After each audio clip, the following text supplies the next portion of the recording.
estos regímenes de liberar realmente la economía nacional del control de los capitales imperialistas, asumir plena soberanía sobre todos los recursos de la nación y conducirlas así al desarrollo?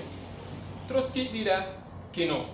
Y esto tiene relación con uno de sus aportes más destacados al marxismo, la teoría programa de la revolución permanente.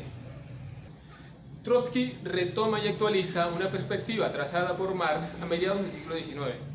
Uno de los aspectos de este planteamiento de Trotsky señala que en la época del capitalismo imperialista, si bien los países de desarrollo capitalista rezagado tienen por delante tareas históricas que no son propiamente anticapitalistas o socialistas, como por ejemplo lograr naciones plenamente soberanas, acabar con la propiedad terrateniente, el desarrollo de las capacidades productivas nacionales, las burguesías de estos países se muestran incapaces de llevar adelante estas tareas democrático-burguesas que sí llevaron adelante las burguesías de las naciones hoy imperialistas. Esto es así porque en esta época, en que esos grandes capitales impusieron un mercado mundial y una división internacional del trabajo, la falta de verdadera soberanía de nuestras naciones, su atraso económico y social, está en relación directa con la incursión y dominación que ejercen esos capitales imperialistas y sus estados. Por eso, una verdadera emancipación nacional y el desarrollo pleno de sus fuerzas productivas requiere llevar adelante un programa de medidas radicales como la expulsión de los capitales imperialistas instalados en el país, el desconocimiento de las deudas externas y demás pactos económicos, militares y políticos que nos atan a sus intereses, y una revolución en el campo que acabe definitivamente con el latifundio. ¿Qué fuerzas sociales de la nación pueden llevar adelante semejantes tareas? Trotsky, con base en la experiencia histórica disponible a finales de los años 20, dirá que las burguesías nacionales se muestran incapaces de llevar hasta el final esta lucha contra el imperialismo y contra los intereses terratenientes en el campo. Por tanto, solo una revolución de trabajadores y campesinos, encabezada por la clase obrera, podía llevar hasta sus últimas consecuencias este programa. Sin embargo, una revolución de estas características, para cumplir íntegramente con los objetivos nacionales de emancipación y desarrollo, no podría detenerse en esas tareas democrático-burguesas, sino que se vería ante la necesidad de avanzar también sobre los intereses de la propia burguesía nacional, de expropiarla y socializar sus bienes. Con lo cual, la revolución no sería solamente de liberación nacional antiimperialista, sino que se transforma directamente también en socialista. Esta relación entre la emancipación nacional y la revolución socialista, esta mecánica de las fuerzas sociales en la lucha antiimperialista, que señala que solo una revolución proletaria puede llevar hasta el final esa lucha, es fundamental para comprender América Latina y Venezuela. Toda la historia siguiente de nuestra región confirmó por la negativa esta perspectiva señalada por Trotsky. ¿Qué nacionalismo burgués llevó hasta el final la emancipación nacional frente a los capitales imperialistas, la liquidación del latifundio, el desarrollo pleno de las fuerzas productivas nacionales? Ninguno. Y vaya que estos movimientos contaron con enorme apoyo obrero y popular. Estos objetivos no lo logró el cardenismo, no lo hizo el peronismo, no lo hizo Velasco Alvarado, ni ninguno de los otros, no lo hizo Chávez. Aquí, la economía nacional siguió subordinada a transferir gran parte de sus recursos a las potencias imperialistas, mediante la deuda externa, mediante las ganancias que se llevan las transnacionales instaladas aquí, mediante ser un mero proveedor de materia prima y comprador de los productos de sus industrias. Aquí el petróleo nunca fue 100% nacional.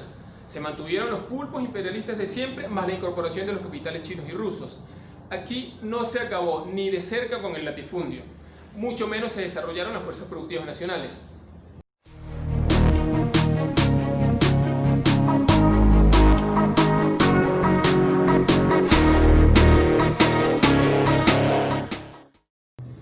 Ahora bien, alguien podría objetar, toda esta lógica está montada sobre la idea de que estos regímenes lo que expresan en realidad son un interés burgués de mayor independencia frente al imperialismo y que por ser proyectos capitalistas no llevan hasta el final esa lucha.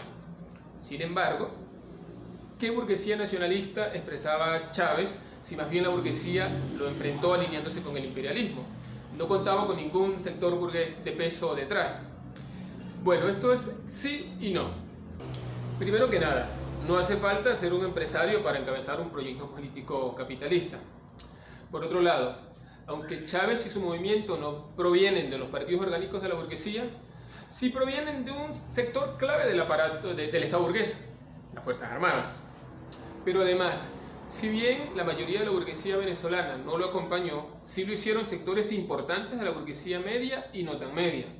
Sino, ¿qué es acaso Fedeindustrias y FEGAVEN, la Federación de Ganaderos de Venezuela, y EMPREVEN, Empresarios por Venezuela, y la Cámara Bolivariana de la Construcción, y el Frente de Empresarios Socialistas? ¿Y quiénes son los Pérez Abad, los Bandán, los Ruperti, Cudemus, el propio Osvaldo Cisneros, sino connotados burgueses aliados del gobierno de Chávez? Pero vayamos más allá. ¿Acaso no se reconfiguró bajo el chavismo un nuevo sector de la burguesía venezolana? Sí, ¿verdad que sí? Y esto no es un accidente, no es solo un producto indeseado de la corrupción. Y es que Chávez siempre pidió una burguesía nacionalista y productiva que abrazara su proyecto. Lo decía en estos términos: queremos un sector privado nacionalista comprometido con el pueblo venezolano y con la patria. Siempre dejó claro que su socialismo no implicaba abolir la propiedad burguesa, es decir, no era socialismo nada.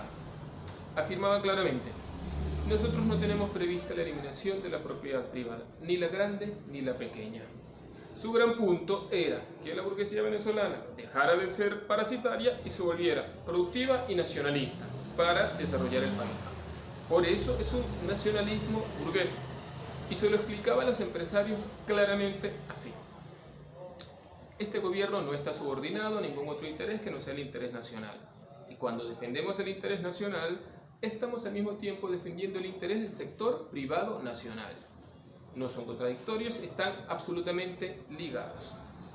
Por eso, la pugna con los capitales imperialistas para que el país captara un poco más de la renta y de control sobre algunas áreas de la economía nacional no era solamente para la llamada inversión social, era también para tener más recursos para pasárselos a esos empresarios que, en teoría, iban a desarrollar el país en alianza con el Estado. La lógica básica de la famosa idea de la siembra del petróleo es esa: transferir la renta petrolera pública a unos empresarios para que, en teoría, desarrollen la industria y la agricultura nacional. Y vaya que el chavismo transfirió renta pública a los empresarios del país, tanto los tradicionales como los nuevos burgueses. Y vaya que antes de Chávez, los otros regímenes también le transfirieron bastante renta pública a la burguesía venezolana. Y todavía estamos esperando el desarrollo.